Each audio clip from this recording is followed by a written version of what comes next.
Hello and welcome, Lynx here, and we are once again in Sakura Isekai Adventure 3, and we are in the main menu because technically the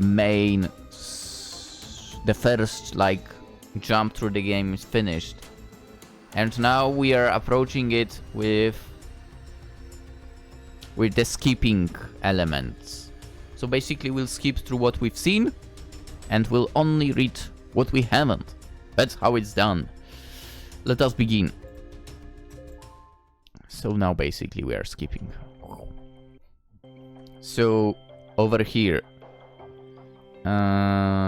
relationship. Okay, Scarlet. I have to say Scarlet this time around. Scarlet is a bundle of energy in every possible regard. She tends to act first, ask questions later, if ever, which has gotten her into some sticky situations in the past. True. She was actually kicked out of her old adventuring part because she had a nasty habit of leaping head first into battles, before her team members had a chance to strategize. She's a bit of a handful, and she's definitely a live wire, but her abundance of energy is electric. There is never a dull moment with Scarlet around. She's the opposite of me in that regard. I'm quiet and I tend to think too much, while Scarlet never seems to think at all. We're not at all alike, but they do say that opposites attract, and I'm very attracted to Scarlet. I'm just relieved and a little surprised that she feels the same way about me. I don't think I'm all that commendable, but Scarlet likes me, and that's enough to make me happy. Well, putting my love life to one side, let's go to next choice. So alright, the choice if we prefer countryside or city. City Mina, countryside Scarlet. Given that we are on that... I did not save the first one, whoopsie, whatever. We are going to say the countryside this time around. We'll see where that goes. Sorry, Mina, but I think I'll have to give it to countryside. It's so nice and quiet, peaceful too. Yeah. The city meanwhile is way too crowded and it's polluted too. In your world... In Anthem, it might not be, to be honest. I prefer to looking at the beauties of natural world. The trees are nice in Anthem, and so are the rolling hills. It's much nicer than Tokyo. There you see? That's exactly what I'm talking about. The city might be more convenient, but some things in life are more important than convenience. Sometimes you've got to stop and smell the roses. You say that, but we have not seen any roses during our journey. How curious. Mina looks at Scarlet flatly, while Scarlet pouts. Come on, Mina! Stop being such a spoil sport! It's just a turn of phrase, you know! Yeah, I'm aware of that. But even if it is 2 against 1, I still have no interest in the so-called wonders of the natural world. Perhaps I will reassess my opinion when I'm able to get a halfway decent cup of hot chocolate in the middle of the woods. But until then, I will always prefer the creature comforts of the city. I'm not a big fan of bugs either. I cannot say I much like the thought of sharing our tent with spiders or centipedes. But never mind. Our tent is set up so I suppose we can turn in for the night. I have been feeling rather weary. What? Already? But it's not that late yet. And we haven't eaten there. Aren't you hungry, Mina? No, particularly, I do not think I could eat any food even if I wanted to. Which at the moment I do not. What? I frown. Coming from Mina, this is pretty unusual. She's a stickler for having 3 hearty meals a day, especially when we're on the road, or in the woods like this. She's been acting like a de facto mother figure, forever reminding us to keep ourselves well fed, so that we might be able to fight against any potential threats.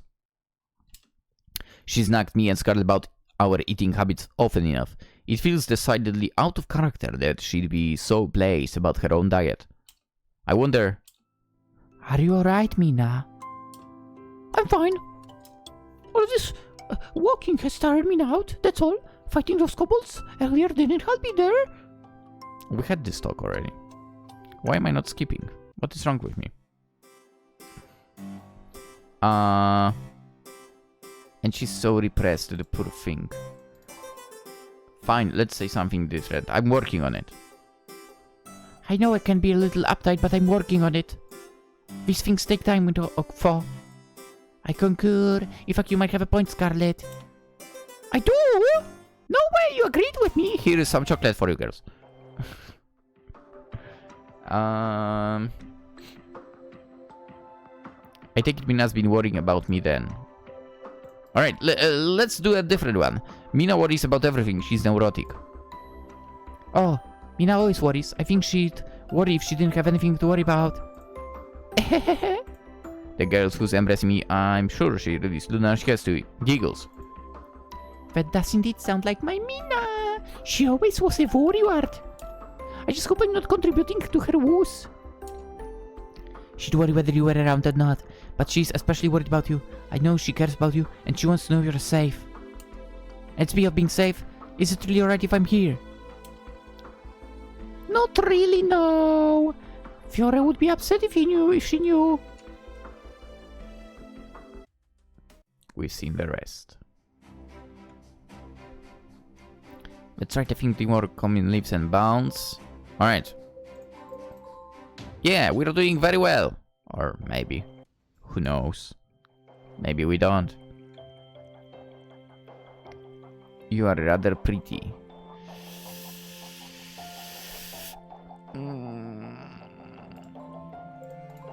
I think you're prettier. That's very kind, but I think you're much prettier than I am. Oh no! I couldn't possibly accept such a compliment. I'm but lowly maid after all. But you're pretty, maid or not. Your status doesn't change that. Well, if you insist upon being so nice, who am I to reject your kind words? I'm glad you think so. If only a certain something shared your opinion. Alright. Let's not get out of the topic. Let's go to the citadel.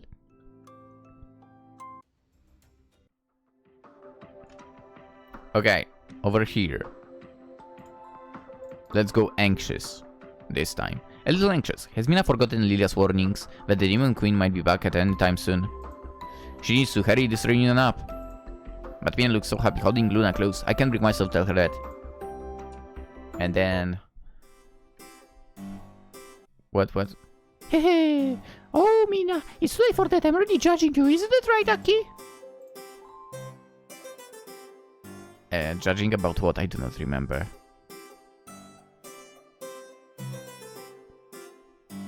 Oh, okay. Yes, I'm definitely judging now. Scarlet has a good point. My opinion of you as a sensible, hardworking woman has taken a bit of a battering. To be fair, both choices led to the same line, kind of. Alright. So over here, it's the same way to stop the battle.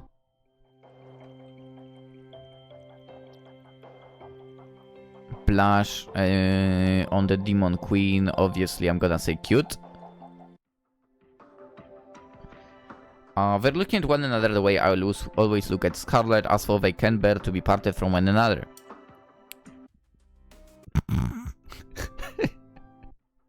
The difference of one line. I'd want to spend more time with you.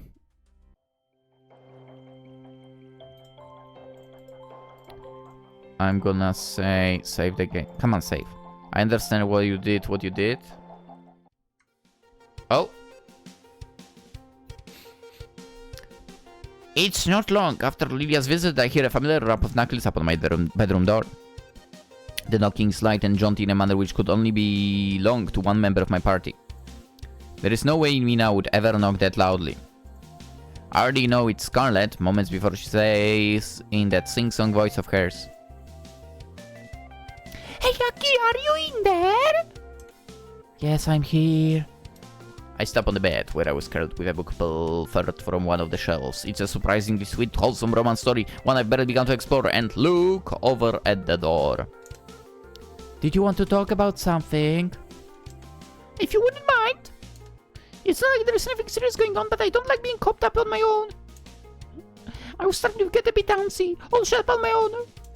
Alright, you can come in. I wasn't doing anything important. Yay, thank you, Aki, you're the best. I can hear the grin in Scarlet's voice, if I can see her face, as she presses her palms against the vast double doors that led to my chamber. The doors swing inwards, and there stands Scarlet in all of her fox-eared glory, wearing a bright smile just as predicted. She all but skips over to me. where I'm sat on the bed, then glances around with wide eyes. Throwing her arms akimbo, her ears quivering as she cries. Wow, your room is massive. You sure got put somewhere fancy. It's really nice. Oh, I look at Scarlet questioningly, my brow furrowed. Isn't your room just as nice? I thought those rooms would all be just large as one another. Yeah, I guess you're not wrong. My room has a nice big bed too and a nice high ceiling. But you know, I don't do well with being indoors for too long. It kinda gets claustrophobic no matter how fancy the room is. You've always preferred to be out in the open, yeah? I smile as I recall our camping trip through the woods, putting the tent and eating around the crackling fire. Mina didn't enjoy it very much, but Scarlet seemed to be in her element, for the most part at least. She still complained when it came to putting up the tent, because it was such demanding work, but she never once complained about sleeping on the ground. Or the bugs, not like Mina. I think Scarlet reveled in being outdoors. That's just one of the many ways Scarlet and Mina are different. They really are like... Well, I was going to say like cats and dogs, but Scarlet isn't really a dog, is she? She's more like a fox. I'm bothering this when Scarlet heads on over to the balcony, her arms linked behind her back. That's right! It's getting pretty stuffy in here, surrounded by all of this splendor! I'm having fun, don't get me wrong, but I do know if I really was made for luxury like this. I think I need to feel the wind of on my face. That should help me feel more like my usual self. You said that, but you were the one who was so enthusiastic about staying here. I smile vaguely, shaking my head as I do. Then I approach Scarlet, pausing by the doors which led to the balcony. There is a balcony too! Do you want me to join you outside? If you would be so kind, milady, I'll even let you go first. After you! Scarlet bows her head, then gestures towards the doors, like she wasn't the one who wanted to go outside. Her audacity is pretty remarkable, but that's Scarlet all over. She's smiling so widely, I can't bring myself to be perturbed by her behavior. Instead, I only smile. Thank you kindly. I'll trust you will follow me. Don't lock the doors on me and keep me outside on the cold, alright? As if I would. I'm the Scarlet Worried of Justice. Remember, I'd never do anything so cruel. I'm sure you wouldn't. No, really, I'm a paragon of virtue. Apart from where Dulce is concerned. Well, at least you're honest. I smile once again, then throw on my cape and step out onto the balcony. Scarlet, to my relief, joins me soon after, pausing by the stone balustrades beside me. She leans her elbows upon the cold, hard stone and inhales deeply, her eyes glittering as she glances about. I look out, too, into the gardens below, marveling at the neatly planted flower beds and all of the tall trees rendered shadowy and mysterious in the gloom. It's a dark night, but the moon is large and full, obscured by only a few clouds. Between the cloud cover, I can see a few sparkling stars. There's a bit of a breeze, meanwhile, which stirs my hair. The wind smells crisp, and though it's cold, the softness of the Scarlet's chest against my arm helps warm me, warms me up, yeah? So what do you think? It's pretty nice out here, I guess.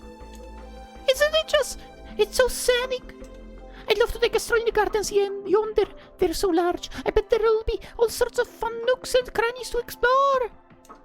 I don't know if I can condone that. I doubt Fiore would like it if we're starting poking around her home, especially when it's so late. It might seem rude. I figured as much. I don't want to risk setting off any of those traps you told us about either. Fiore might be tolerating us because Luna and Mina are such good friends, but I'm afraid if we put one foot out of line, she'll let us have it. She's kind of scary, but I guess that's to expect it. She's the Demon Queen. She's, yeah. She's quite a commanding presence. But I don't think she's as bad as she looks. Except she looks good. Me either, funny enough. If you told me only a day ago that I'd wind up spending the night under Demon Queen's roof, and that I wouldn't be trying to fight her, I'd say that you were mad. But alright, think it's a grave insult. I never imagined that I'd be able to get along with a Demon Queen of all things. But she was surprisingly reasonable for a demon. Lilia seemed pretty reasonable too. Even if her motives were a bit questionable, I don't think she meant any harm. Me neither. She was quite the sweetheart, actually. It's funny. I used to think really lowly of demons. I thought they were all wicked villains that needed to be brought to justice. But meeting Fiore has made me change my mind. I'm not surprised. For a demon queen, she was actually pretty reasonable. Wasn't she just? She was so nice to Luna, it made me think, oh, maybe I've had the wrong idea that whole time. Maybe demons aren't so different from us after all. Like us, demons are just as capable of being kind to people and generous and earnest. They are capable of falling in love. And they can treat their partners with love and affection too. It feels like the scales have finally fallen from my eyes at long last. I was blinded by my own silly prejudices, but now I've had the chance to actually meet a demon. I can see they're not so bad. I think I've changed a lot on this journey. Scarlet approaches me.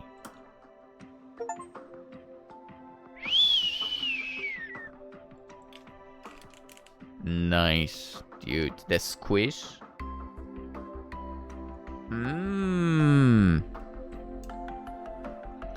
She wins her arms about me, her chest pressing against mine, and says, And I think I owe some of that to you. Me? I stare at Scarlet, wide-eyed, flustered both by her announcement that I've aided her, I think she's giving me too much credit, and by the close proximity of her body to mine. It's cool on the balcony, and the sky is dark, festooned with stars. There's a full moon hovering over us, which glows with celestial silver of light, dyeing the tops of our heads white.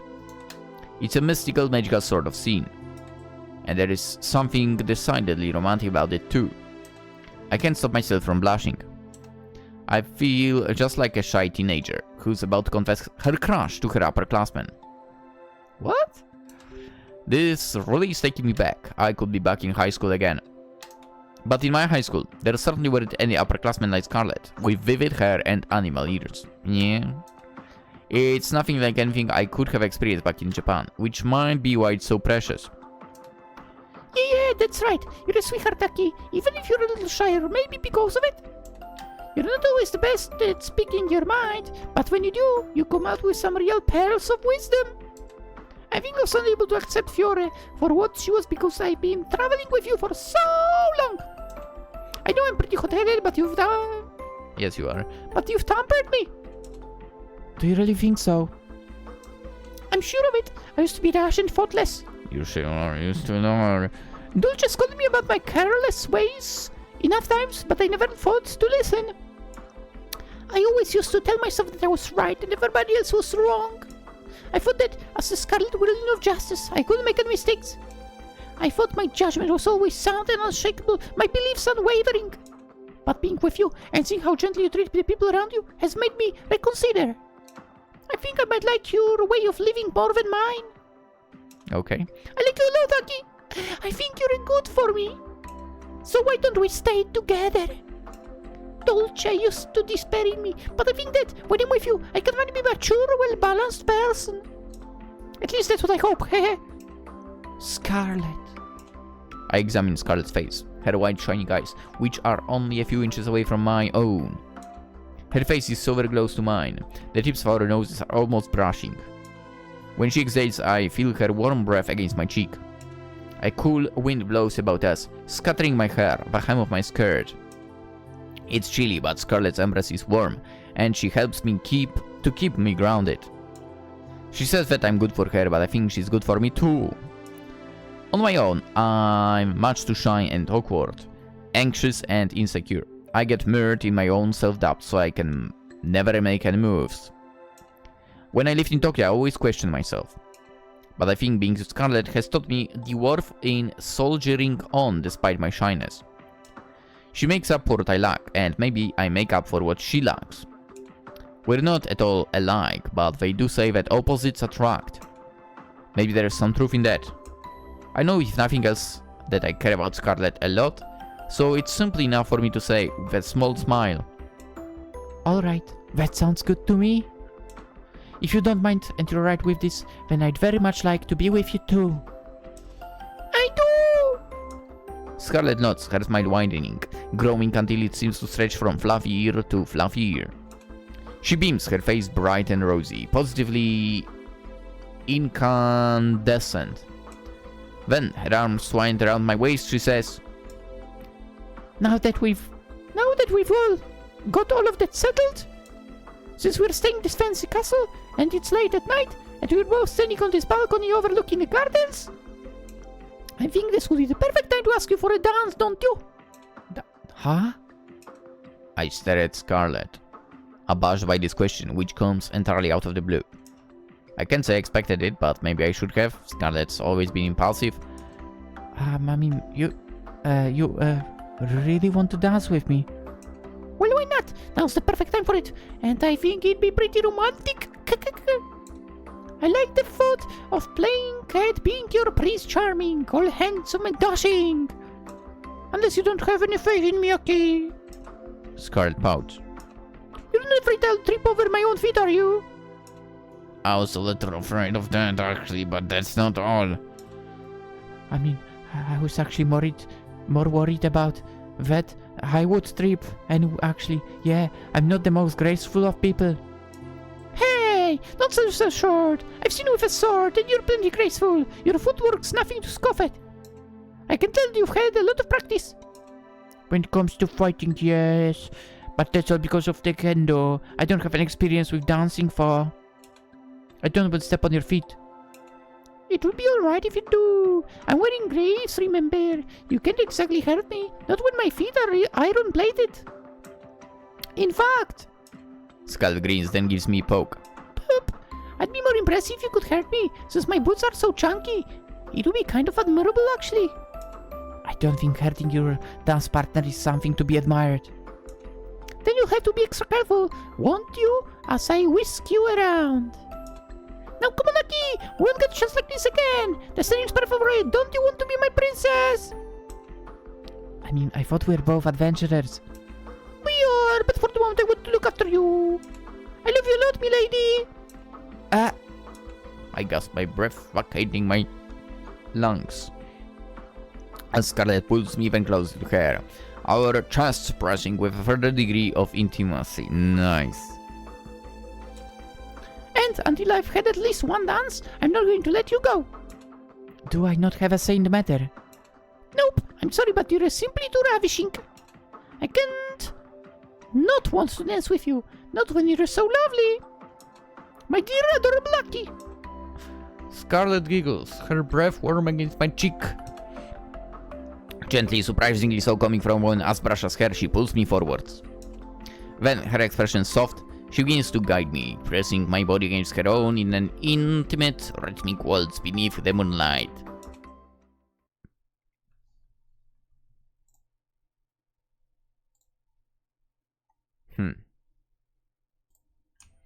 And then the Demon Queen has her time with her girls because she acquired a harem.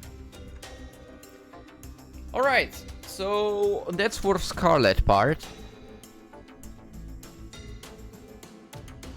And I guess tomorrow we'll have a look what would happen if we in the very beginning decide, or you know what, I'm with both Mina and Scarlet. I mean, I assume there will be not much changes to the choices, to the scenes after choices, but maybe there will be some additional stuff. I kinda hope for that, because once again, I'm lacking an achievement now. And I honestly do not know where else this achievement might be locked out. So we'll see tomorrow. For now, hope you enjoyed this shorter episode. Consider liking the video, subscribing, always super appreciated, and I wish you a wonderful day.